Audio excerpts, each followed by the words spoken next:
First story, Lost Time on the Loneliest Road, Chile, 1997.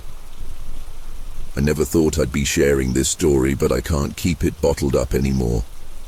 It's been eating away at me for years, and I need to get it off my chest. Back in '97, I was working as a long-haul trucker, taking on jobs that would take me to some of the most remote corners of the world. This particular run had me driving along the Carretera Austral in Chile, a road that stretches through some of the most beautiful and isolated parts of Patagonia. I remember the day vividly. It was a crisp autumn evening, and the sun had just dipped below the horizon, painting the sky in deep purples and oranges. The road ahead was empty, winding through dense forests and alongside crystal-clear lakes. It was the kind of peaceful solitude that I'd come to love about my job. Little did I know that this drive would change my life forever. As the last traces of daylight faded, I switched on my high beams, illuminating the lonely stretch of road ahead. The darkness out here was absolute. No streetlights, no nearby towns, just an inky blackness, broken only by my headlights and the countless stars overhead. I had the radio on low, some local station playing music I couldn't understand, but it was company nonetheless.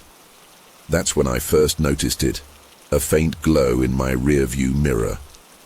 At first I thought nothing of it, assuming it was another vehicle coming up behind me. But as I watched, the light grew brighter and seemed to be approaching at an impossible speed. My heart rate picked up as I realized this was no ordinary vehicle. The light was too intense, too white, and moving in a way that defied explanation. It would dart to one side of the road, then the other, always getting closer. Panic started to set in as I gripped the steering wheel tighter, my knuckles turning white. I tried to rationalize what I was seeing. Maybe it was a helicopter, some kind of military aircraft, but deep down I knew this was something else entirely. The light was now so bright that it flooded my cab, casting sharp shadows and making it hard to see the road ahead. That's when things got really weird. My truck, a reliable machine that had never given me trouble, started to shudder and shake violently. The engine sputtered and died, leaving me coasting along the empty road with no power.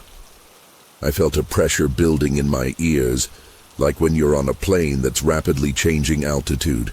It was getting hard to breathe, and I felt an overwhelming sense of dread wash over me.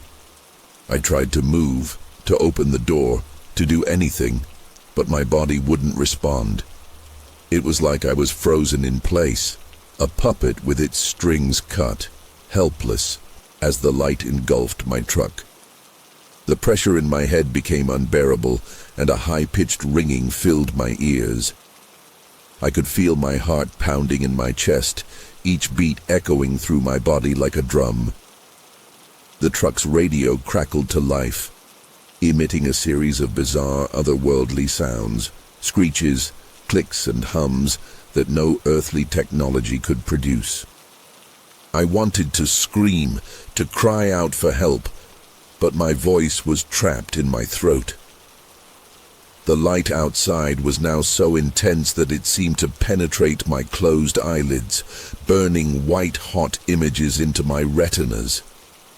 I felt a strange, tingling sensation spreading across my skin, like thousands of tiny needles pricking me all at once. It was as if every cell in my body was being pulled apart and put back together again. And then, just as suddenly as it had begun, it was over. The light vanished, plunging me back into the darkness of the Chilean night. The pressure released, and I gasped for air, gulping it down like a man who'd been underwater for too long. My hands shook as I fumbled for the key, turning it in the ignition. To my surprise, the engine roared to life as if nothing had happened. I sat there for a moment, my mind reeling, trying to process what I'd just experienced. That's when I noticed the time on the dashboard clock. 3:47 a.m. My blood ran cold as I realized that over 4 hours had passed since I'd first spotted the light. 4 hours that I couldn't account for. 4 hours that had vanished into thin air. With trembling hands, I reached for my logbook and the tachograph, hoping they might shed some light on what had happened during those missing hours. What I saw made my stomach churn. According to the tachograph, I'd covered over 300 kilometers during that time, an impossible distance given the winding nature of the Carretera Austral. But that wasn't the strangest part. The readings showed that my truck had been moving at speeds well over 200 km/h at times, speeds that my rig simply wasn't capable of reaching. I flipped through my logbook, hoping to find some clue, some note I might have scribbled down, but there was nothing.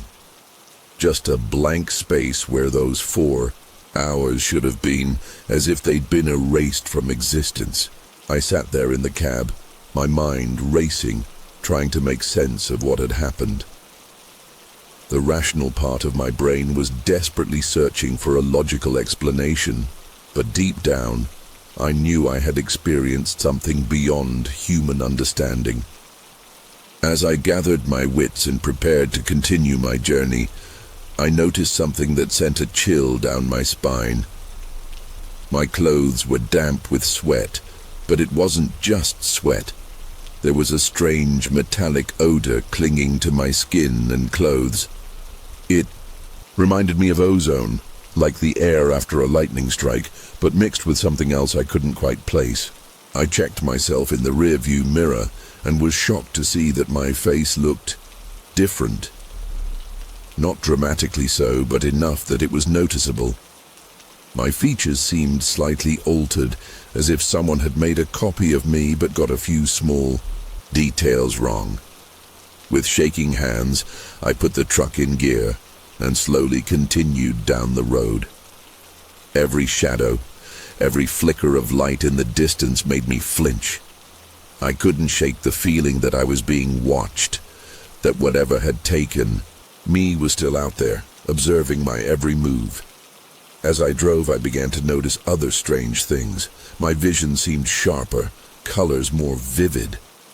I could hear sounds that I shouldn't have been able to. The rustling of leaves in trees far off the road, the scurrying of small animals in the underbrush. It was as if my senses had been somehow enhanced during those missing hours.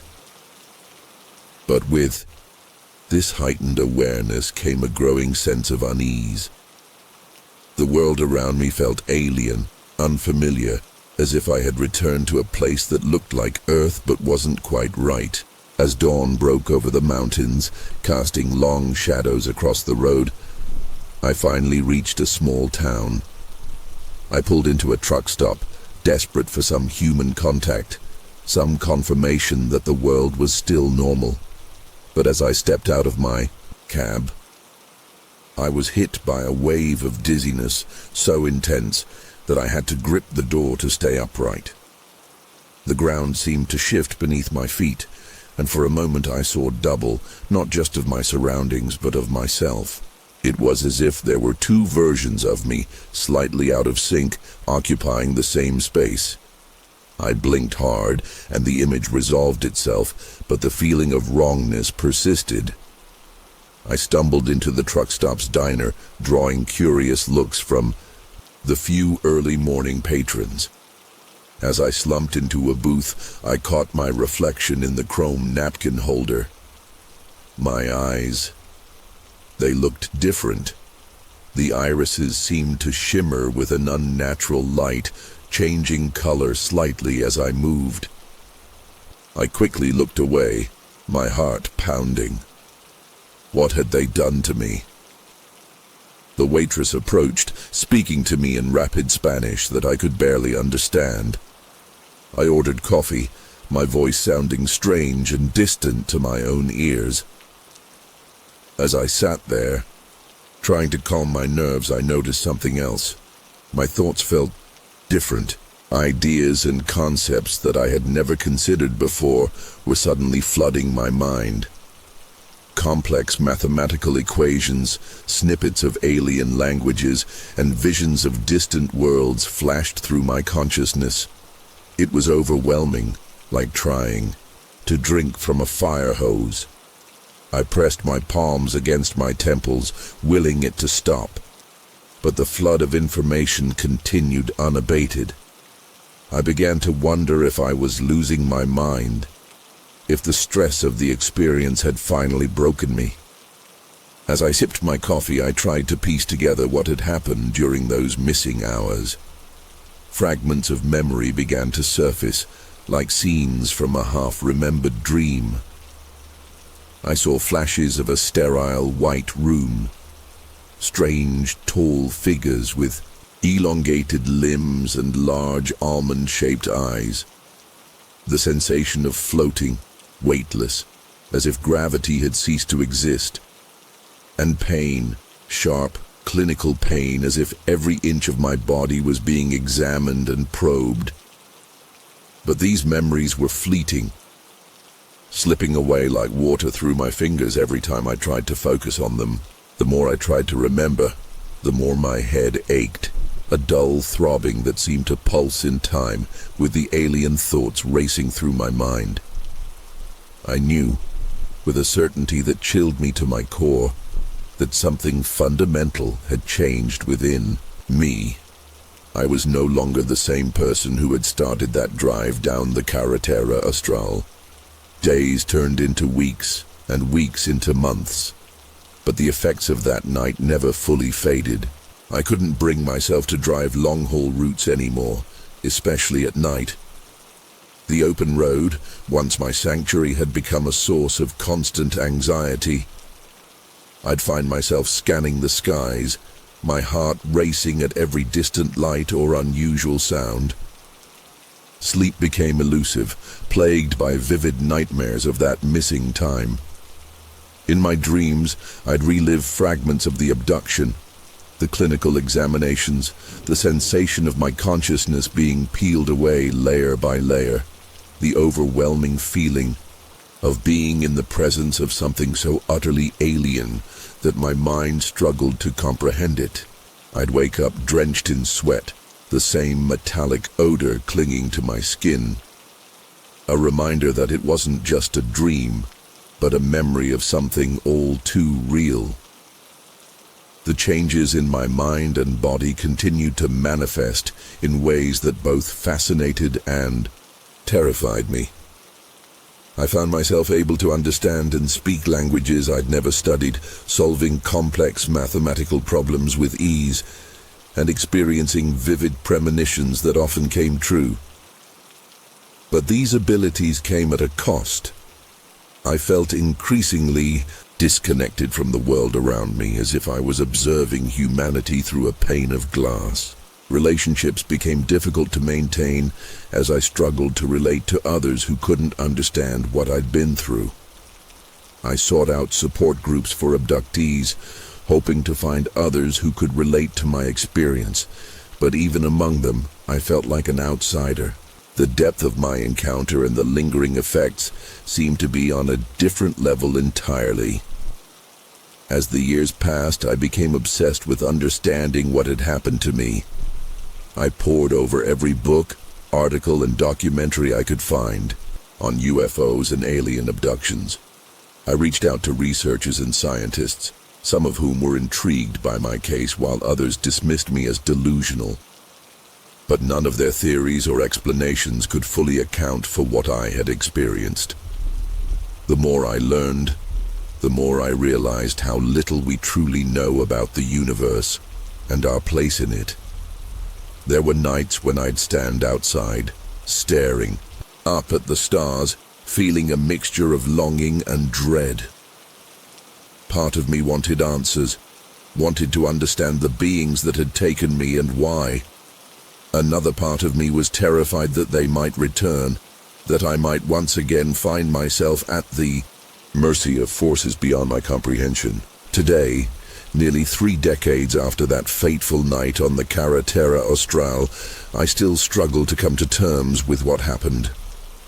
The memories of those missing hours remain fragmented and elusive, like pieces of a puzzle that refuse to fit together.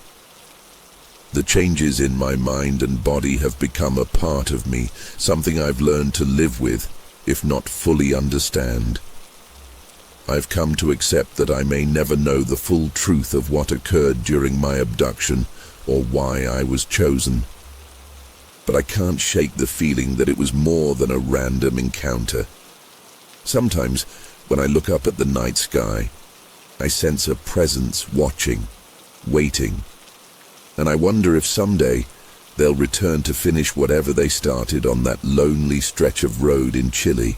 Until then, I live with the knowledge that our universe is far stranger and more complex than most people realize, and that there are forces at work beyond our wildest imaginations.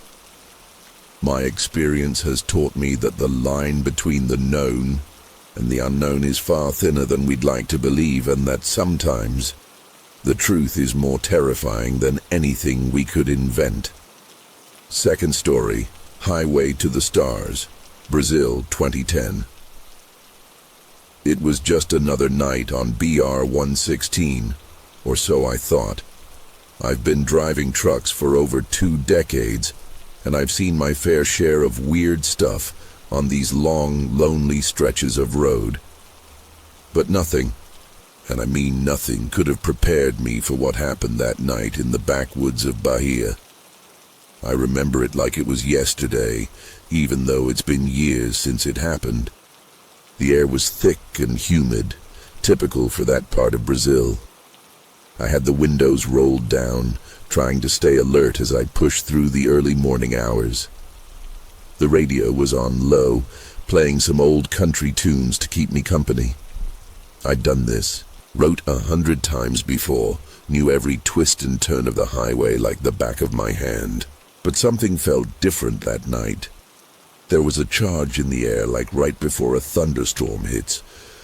But the sky was clear, stars twinkling overhead like they were trying to tell me something. I shook off the feeling, chalking it up to too much coffee and not enough sleep. If only I'd known then what was coming, maybe I would have pulled over and waited till daylight. But hindsight's always 20/20, isn't it? It started with a light. At first, I thought it was just another truck coming up behind me. Nothing unusual about that. Plenty of us night owls out on the road. But as I watched it in my rear-view mirror, something didn't add up. The light was too bright, too steady. It didn't bounce or flicker like headlights should on this bumpy stretch of highway. And it was gaining on me fast, way faster than any truck I'd ever seen. My heart started to race, and I felt my palms get sweaty on the steering wheel. I tried to rationalize it, tell myself it was just some hotshot in a sports car, maybe running from the cops. But deep down, I knew that wasn't it. This was something else entirely. I pressed down on the accelerator, trying to put some distance between me and whatever was behind me. But it was no use. The light kept coming, getting bigger and brighter in my mirrors until it was all I could see. That's when things started to get really weird. My truck, my reliable old girl that had never let me down before, began to sputter and shake. The dashboard lights flickered and died, and I lost control of the headlights. 1 second they were on, flooding the road ahead with light, and the next, I was plunged into total darkness. Panic set in as I realized I was flying blind down the highway at 70 miles an hour. I tried to slow down, but the brakes weren't responding. It was like the truck had a mind of its own, and it wasn't listening to me anymore. The steering wheel turned to lead in my hands, and no matter how hard I tried, I couldn't change course. That's when I felt it, a sensation I can only describe as being watched. Not just watched, but studied, like I was some kind of specimen under a microscope. The hairs on the back of my neck stood up, and a cold sweat broke out all over my body. I wanted to scream, to jump out of the truck, to do something, anything. But I was frozen in place, unable to move a muscle. The light behind me was so bright now that it filled the entire cab of my truck. It wasn't just white light anymore, but a swirling, pulsating mass of colors I'd never seen before and couldn't even begin to describe. And then, just when I thought things couldn't get any more terrifying, I saw it. A beam of light, different from the rest, shot out from somewhere above my truck. It moved with purpose, scanning the road ahead before zeroing in on my vehicle. In that moment, I knew with absolute certainty that whatever was happening, it wasn't of this world. And as the beam enveloped my truck, lifting it off the ground as easily as if it were a toy, I had one last coherent thought before everything went black. This can't be happening to me. I don't know how long I was out. It could have been minutes, hours, or even days for all I knew. When I finally came to, everything was different. The first thing I noticed was the silence. The constant hum of my truck's engine, a sound I'd grown so accustomed to that I hardly noticed it anymore, was gone. I blinked, trying to clear the fog from my mind and focus on my surroundings. I was still in the driver's seat, but the truck wasn't moving. Through the windshield, I could see trees, lots of them. This wasn't right.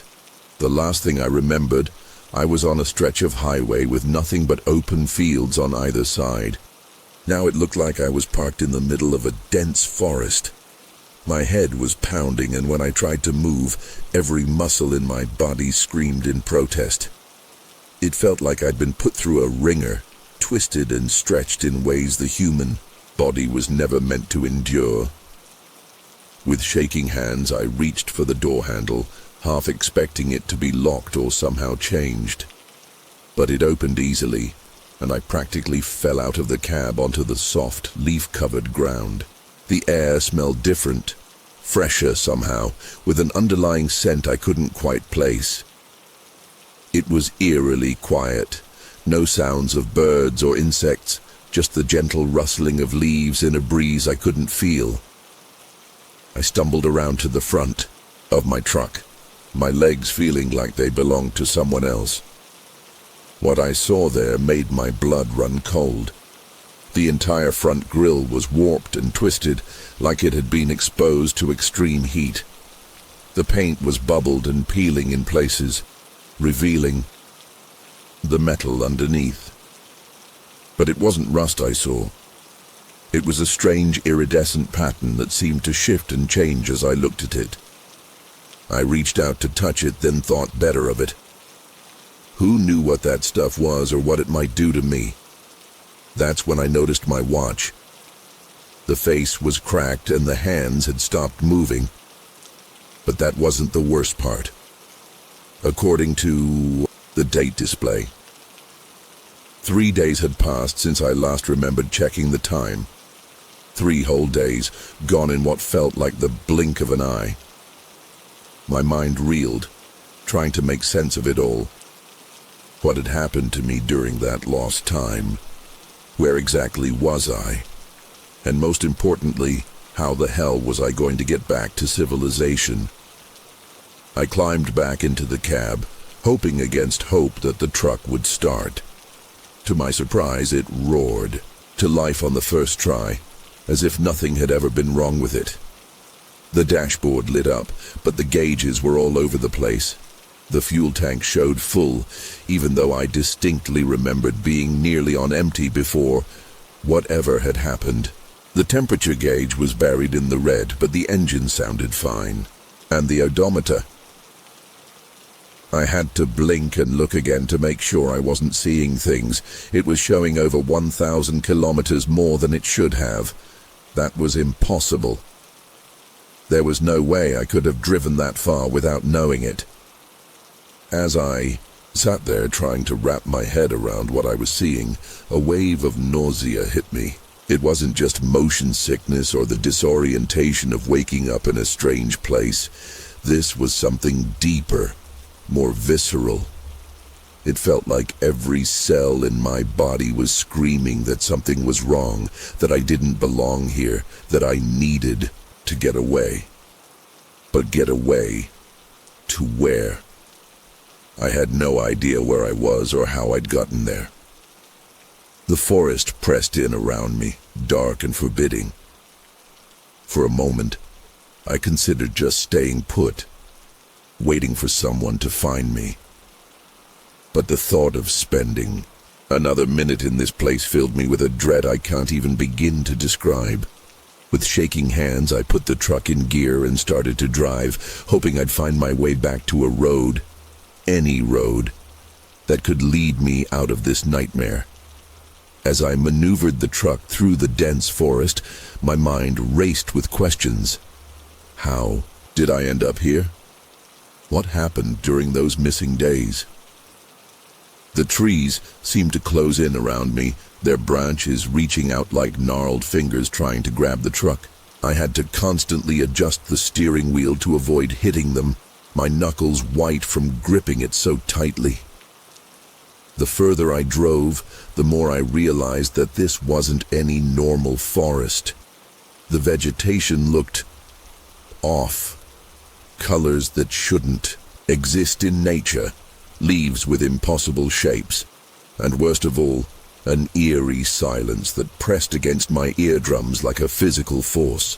No birds chirping, no insects buzzing, not even the sound of wind through the trees. Just the rumble of my engine and the pounding of my heart.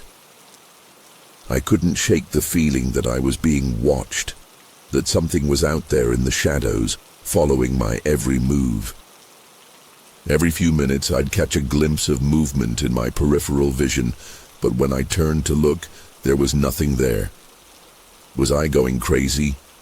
Or was there really something out there playing some sick game of cat and mouse with me? After what felt like hours of driving through this alien landscape, I finally broke through the tree line and found myself on a road. The relief I felt was short-lived though, as I realized I didn't recognize anything around me. The road was paved, but it was unlike any highway I'd ever seen in Brazil. The asphalt had a strange metallic sheen to it, and there were no lane markings or signs of any kind. The sky above was a deep, unnatural purple with what looked like two suns hanging low on the horizon. I blinked hard, rubbed my eyes, but the impossible view remained. That's when the pain started. It began as a dull ache at the base of my skull, but quickly intensified into a searing, white-hot agony that threatened to split my head in two. I cried out, slamming on the brakes and bringing the truck to a screeching halt. Through tears of pain, I caught sight of myself in the rearview mirror and nearly screamed. My eyes. They weren't my eyes anymore. The irises had changed color, shifting from their usual brown to a bright, glowing blue. And there was something else, something moving beneath the surface of my skin. I watched in horror as a pattern of intricate, geometric lines began to appear on my face, neck, and hands. They pulsed with an inner light, as if something alien was trying to rewrite my very DNA. The pain subsided as quickly as it had come, leaving me gasping and trembling in my seat. I don't know how long I sat there, staring at my transformed reflection and trying to comprehend what was happening to me. Was this real? Or had I finally lost my mind completely? Part of me hoped it was the latter, because the alternative was too terrifying to contemplate. As I sat there paralyzed by fear and confusion, a sound cut through the silence. It was a low, thrumming noise that seemed to come from everywhere and nowhere at once. It grew louder, filling my head until I could barely think. And then, as if in response to the sound, my truck began to change. The dashboard rippled and flowed like liquid metal, reforming into shapes and controls I didn't recognize. The steering wheel melted away in my hands, replaced by some kind of pulsating orb. I wanted to let go, to jump out of the truck and run as far as I could. But I couldn't move. My hands were fused to the orb, and I felt a surge of energy course through my body. Suddenly, I knew how to operate this thing my truck had become. Knowledge that wasn't my own flooded my mind, and without consciously deciding to do so, I activated the new controls. The vehicle lifted off the ground, hovering a few feet in the air. A heads-up display materialized on the windshield, showing me a map of stars and planets I'd never seen before. And that's when the full, horrifying truth hit me. I wasn't on Earth anymore. Somehow, someway, I had been taken to another world entirely, and I had no idea how to get back home.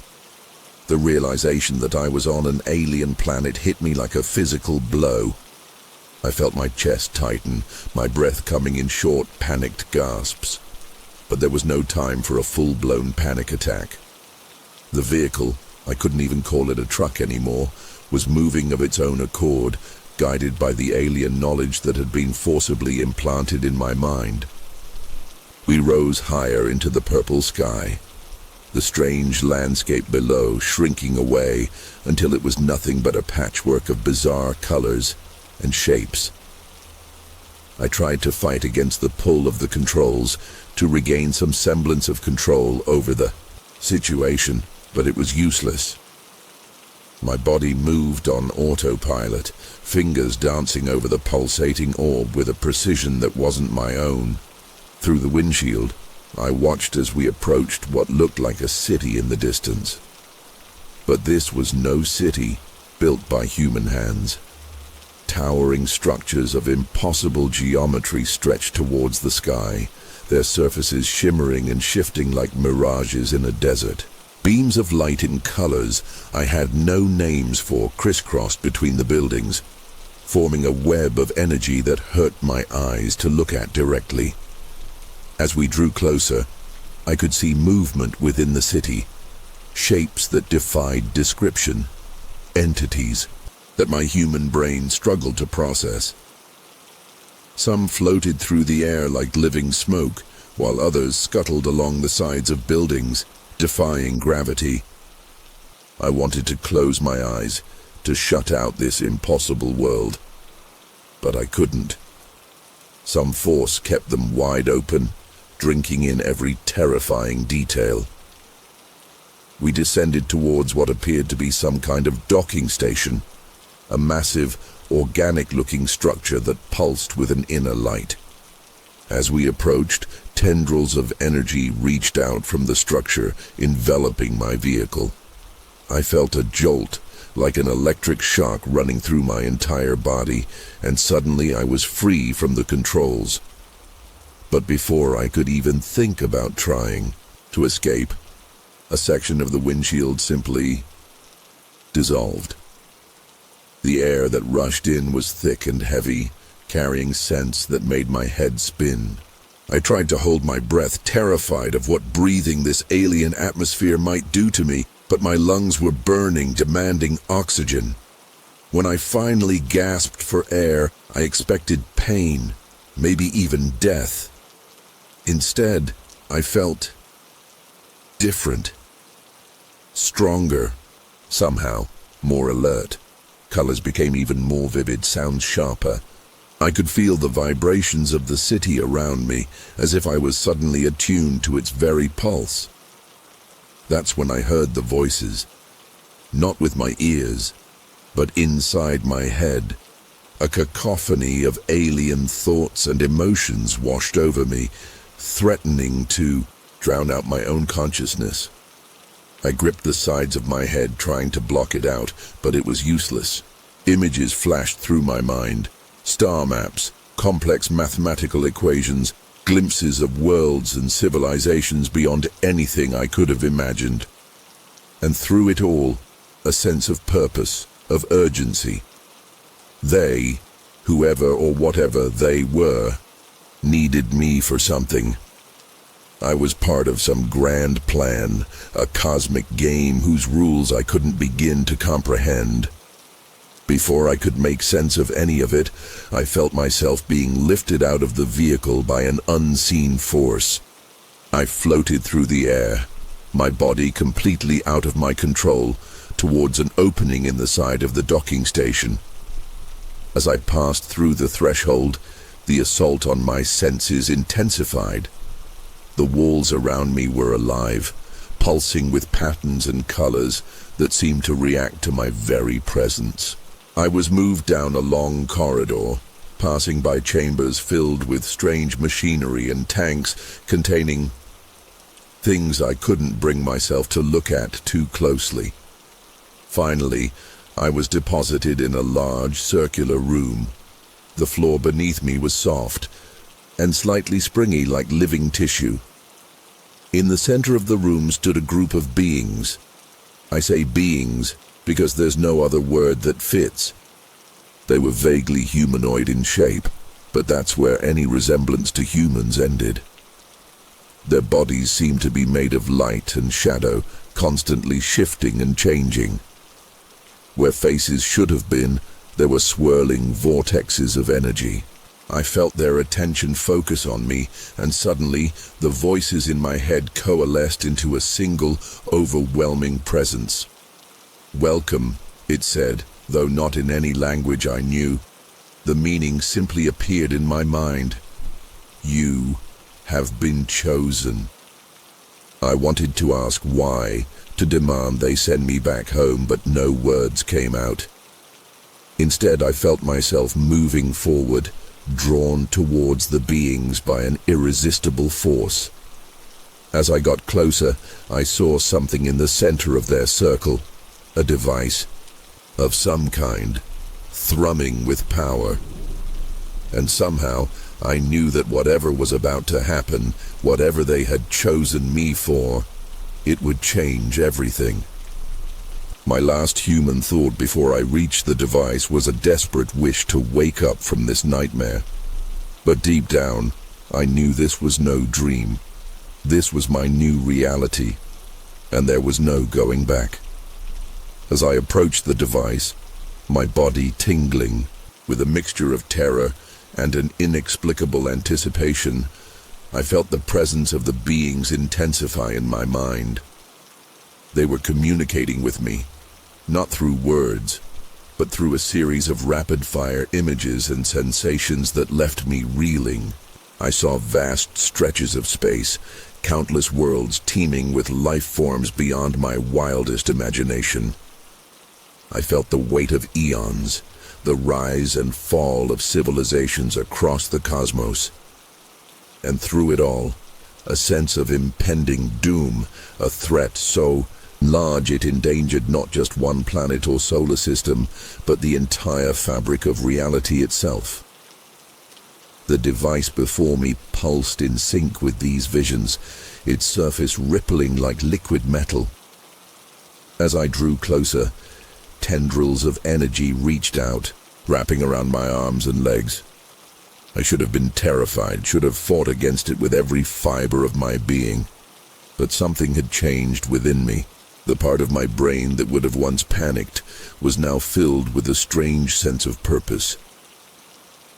The tendrils pulled me forward until I was standing directly in front of the device. Without warning, it opened like a blooming flower, revealing a swirling vortex of energy at its core. The being's presence in my mind grew stronger, and I understood what they wanted me to do. With a deep breath, I reached out and plunged my hand into the vortex. The moment my fingers touched the energy, my world exploded. It felt like every atom of my body was being torn apart and reassembled at the same time. Colors I had no names, for flashed before my eyes, and sounds that defied description filled my ears. I was everywhere and nowhere, experiencing the birth and death of stars, the collision of galaxies, the very fabric of space-time itself. Through it all, knowledge poured into me like a torrent. I saw the true nature of reality, the hidden threads that connect all things. I understood the purpose of my abduction, why I had been chosen. I wasn't just a simple truck driver anymore. I was being transformed, rebuilt from the inside out to serve as a bridge between worlds, a human interface for an alien intelligence that desperately needed to communicate with Earth. The fate of not just my planet, but countless others, hung in the balance. As this realization washed over me, I felt my consciousness expanding, growing to encompass more than any human mind was ever meant to hold. It was beautiful and terrifying, exhilarating and overwhelming. Part of me wanted to let go, to lose myself in this cosmic awareness. But another part, the part that still remembered the feel of a steering wheel in my hands and the open road ahead, clung desperately to my humanity. I was Roberto, the truck driver from Brazil.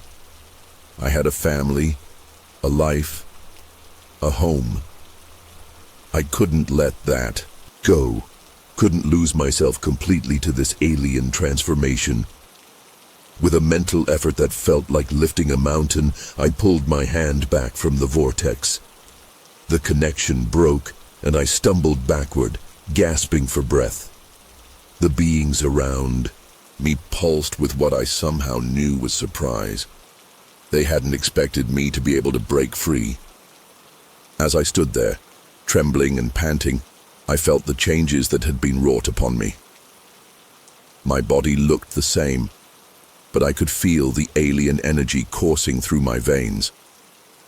My mind was a chaotic swirl of human memories and cosmic knowledge. The beings approached, their intentions clear in my mind. They wanted to complete the process, to finish my transformation into whatever it was they needed me to be. But I wasn't ready. Not yet. With a thought, I activated the knowledge they had given me, tapping into powers I didn't fully understand. The air around me crackled with energy, and before the beings could react, I was gone. Transported back to my truck, back to the strange road where this had all began. As I materialized in the driver's seat, I felt a wave of relief wash over me. But it was short-lived. I knew this wasn't over. The knowledge in my head, the power in my body, it was all there for a reason. Earth needed to be warned, prepared for what was coming. And somehow I had become the messenger. As I started the engine, my hands shaking on the wheel, I realized my life would never be the same. The lonely highways I once knew had been replaced by something far grander and more terrifying. A cosmic road with no clear destination. All I could do was drive on, carrying the weight of worlds on my shoulders, and hope that somehow I could find my way back home. Third story, The Desert's Eerie Light, Sonora, Mexico, 2009. I never thought I'd be sharing this story, but I can't keep it bottled up anymore. It's been eating away at me for years, and I need to get it off my chest. My name's Cesar, and I'm a trucker from Mexico. Back in 2009, I had an experience that changed my life forever. It happened while I was driving through the Sonoran Desert, a route I'd taken countless times before. The night was clear, stars twinkling overhead like they always did in that vast expanse of nothingness. I remember feeling at peace, just me and the open road stretching out before me. The radio was playing some old rancheras, and I was tapping my fingers on the steering wheel, thinking about nothing in particular. That's when I first noticed it, a strange light in the sky. At first I didn't think much of it. Could have been a plane or a helicopter, right? But as I kept driving, I realized something was off. The light wasn't moving like any aircraft I'd ever seen. It seemed to be keeping pace with my truck, hovering just at the edge of my vision. I tried to shake it off, tell myself I was just tired and seeing things. But the longer I drove, the more certain I became that this wasn't normal.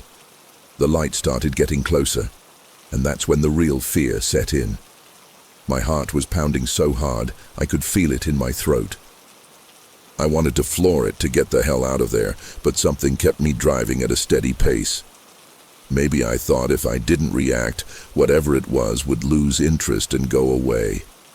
God, how wrong I was. The light kept getting brighter and brighter until it was almost blinding. I could barely see the road in front of me. Then, without warning, my truck started to shake. It wasn't like hitting a rough patch of road. This was violent, like something was trying to tear my rig apart. The steering wheel was vibrating so hard I could barely hold on to it. I was screaming, praying, cursing, anything to make it stop. And then, just as suddenly as it started, everything went still. The silence that followed was deafening. My ears were ringing, and for a moment I thought maybe I'd crashed and died. But I was still there, still in my truck. Only I couldn't move. It was like every muscle in my body had frozen solid. I could breathe, I could blink, but that was it. I was completely paralyzed. The fear that washed over me in that moment was unlike anything I'd ever experienced. It was primal, overwhelming. I wanted to scream, to run, to do anything, but I was trapped in my own body. And then I saw them. Through the windshield, illuminated by that impossible light, were figures. I can't even call them people because they weren't. They were tall, impossibly thin, with heads that seemed too large for their bodies. Their eyes. God, their eyes. They were huge, black, and seemed to stare right through me. I couldn't look away, couldn't close my eyes. I was completely at their mercy. I don't know how long I was frozen like that, staring into those alien eyes. It could have been minutes or hours. Time seemed to lose all meaning. The beings moved, closer to my truck, and I felt a pressure building in my head. It wasn't painful exactly, but it was intense, like someone was trying to pour information directly into my brain. I couldn't understand any of it, but I had this overwhelming sense that they were trying to communicate something important. The pressure kept building and building until I thought my head would explode. And then, just as suddenly as it had begun, it stopped. The beings retreated, the light faded, and I blacked out. When I came to, I was slumped over the steering wheel, my truck parked on the side of the road. For a moment, I thought maybe it had all been a dream. But then I looked at the clock on my dashboard, and my blood ran cold.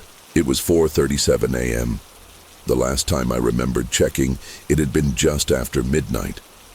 I sat there for a long time, trying to make sense of what had happened. My body felt different. Lighter, somehow, like I'd been hollowed out and filled with something else. There were no marks on me, no physical evidence of what I'd experienced. But I knew deep in my bones that something profound had occurred. As the sun began to rise, painting the desert in shades of pink and gold, I finally worked up the courage to start my truck and continue my journey. The rest of the drive passed in a haze.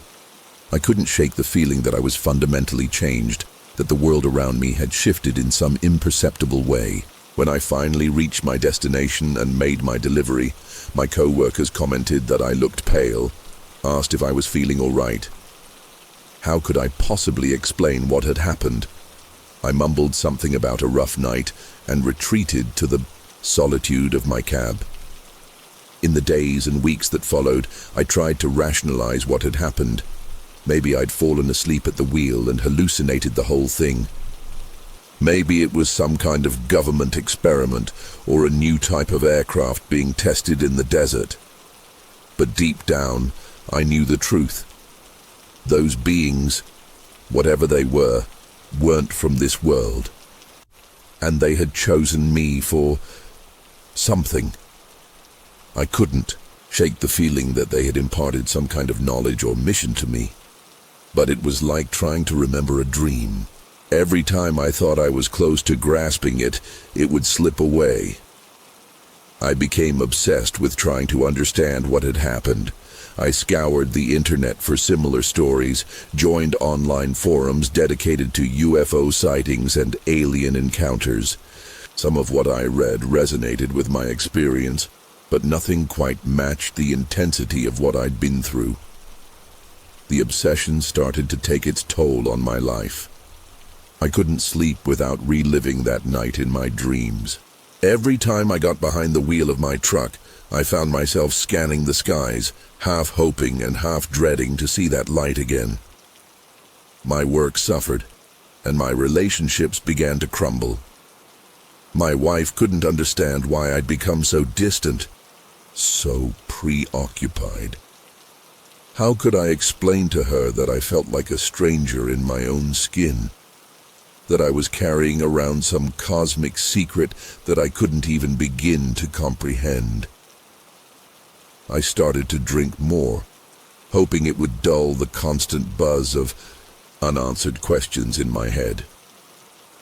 But alcohol only seemed to make the memories more vivid, the sense of otherworldly purpose more urgent. I'd wake up in cold sweats, my heart racing, convinced that the aliens were trying to contact me again. As time went on, I started to notice strange things happening around me. Electronic devices would malfunction when I was nearby. Streetlights would flicker and go out as I passed under them. Once, during a thunderstorm, I swear I saw lightning strike in patterns that looked like the symbols I'd glimpsed during my encounter. Was I going crazy, or were these signs? Messages from my extraterrestrial visitors? I couldn't be sure, and that uncertainty was eating me alive. I became paranoid, convinced that I was being watched. Not just by the aliens, but by shadowy government, agencies who somehow knew what had happened to me. I'd catch glimpses of men in dark suits out of the corner of my eye, only to turn and find no one there. My truck's radio would occasionally pick up strange frequencies, broadcasting garbled messages that sounded almost like the pressure I'd felt in my head that night. The breaking point came about 6 months after the incident. I was on another long-haul trip, this time through Arizona. As I was driving through a particularly desolate stretch of highway, my truck's engine suddenly died. No warning, no sputtering, just complete silence. And then I saw it. That same impossible light in the sky. My heart nearly stopped. This was it, I thought. They've come back for me. But as the light grew closer, I realized it was just a helicopter. Search and rescue, probably looking for some lost hiker. The wave of disappointment that washed over me was staggering. That's when I knew I needed help. I couldn't go on living like this, constantly on edge, waiting for something that might never come. The next day, I checked myself into a psychiatric hospital. I told them everything, fully expecting to be dismissed as a lunatic. But the doctors there surprised me. They didn't try to convince me that what I'd experienced wasn't real. Instead, they helped me find ways to cope with the uncertainty, to live with the knowledge that there are things in this universe beyond our understanding. It's been years since that night in the Sonoran Desert, and I still don't have any answers. But I've learned to live with the questions. The therapy helped, and so did connecting with others who've had similar experiences. I'm not alone in this, and that knowledge has been a comfort. I've gone back to trucking, though I avoid that particular route through the desert. Some nights when the stars are particularly bright, I find myself looking up at the sky and wondering, are they still out there? Will they ever come back? And if they do, will I finally understand what they were trying to tell me? The fear is still there, but it's mixed with a kind of anticipation now. Like I'm part of something bigger than myself, even if I don't know what that something is. One thing that's changed is how I perceive the world around me.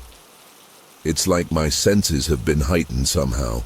Colors seem more vivid, sounds more crisp. Sometimes I catch glimpses of something out of the corner of my eye, shadows that move in ways they shouldn't, or flashes of light that disappear when I try to focus on them. It's as if that encounter opened up a part of my brain that was dormant before, allowing me to perceive things that others can't. Or maybe it's just my mind playing tricks on me, a lasting effect of that traumatic night. Either way, it's become a part of who I am now. I've learned to live with this new perception of reality, even if I can't always trust what I'm seeing. It's a constant reminder that there's more to our universe than what we can easily explain or understand. The hardest part of all this has been the impact on my relationships. My wife left me about a year after the incident. She couldn't handle the mood swings, the obsession, the constant feeling that I wasn't fully present in our life together. I don't blame her. I wasn't the man she married anymore. My kids, they try to understand, but I can see the doubt in their eyes when I talk about what happened. They humor me, but I know they think their old man has gone a bit crazy. Maybe they're right, but I can't deny what I experienced, what I continue to experience. It's cost me a lot, but I can't go back to being the person I was before. That Cesar died in the desert that night, replaced by someone who knows too much and yet not enough. There have been moments when I've considered trying to find that exact spot in the desert again, to go back to where it all started and see if I could trigger another encounter. But something always holds me back. Fear, maybe, or the knowledge that you can't force these things. If they want to contact me again, they will, and if they don't, well, I've got to find a way to be okay with that. Still, I can't help but feel like I'm waiting for something, like there's some cosmic shoe that's yet to drop. I go about my daily life, driving my routes, talking to other truckers at rest stops, watching the landscape roll by. But there's always this undercurrent of anticipation. Every strange light in the sky, every unexplained sound in the night makes my heart race. Will this be it? Will this be the moment when everything finally makes sense? The strangest part of all this is how it's affected my sense of purpose. Before that night, I was just a guy doing his job, providing for his family. Now I feel like I'm part of something bigger, something I can't quite grasp or articulate, but it's there, humming in the background of my life like a distant radio signal. Sometimes I wonder if other people feel it too. If there are others out there who've had similar experiences but are too afraid to speak up. I've thought about going public with my story, but who would believe me? And more importantly, would it be safe? There are days when I'm convinced that sharing what happened would put me in danger. From who or what, I'm not sure. The government? The aliens themselves? My own fracturing psyche? It's safer to keep it to myself, to share anonymously in online forums where people are more open to these kinds of experiences. As I sit here typing this out, I'm struck by how inadequate words are to describe what I went through. How can I possibly convey the terror, the awe, the profound sense of smallness I felt in the face of something so utterly alien? And yet, I feel compelled to try. Maybe by sharing my story, I'll find others who understand. Maybe someone out there has the missing piece that will help me make sense of it all. Or maybe they're reading this right now, the beings who took me that night. Maybe this is how they'll find me again. Part of me hopes they do. Part of me is terrified at the thought. But mostly I just want to understand, what did they want from me? Why me? What was the message they were trying to convey? These questions haunt me day and night. I don't know if I'll ever have answers, but I do know that I'll never stop looking up at the night sky, wondering what's out there. And if you've read this far, maybe you'll look up too. Because trust me, once you've seen what I've seen, you never look at the stars the same way again.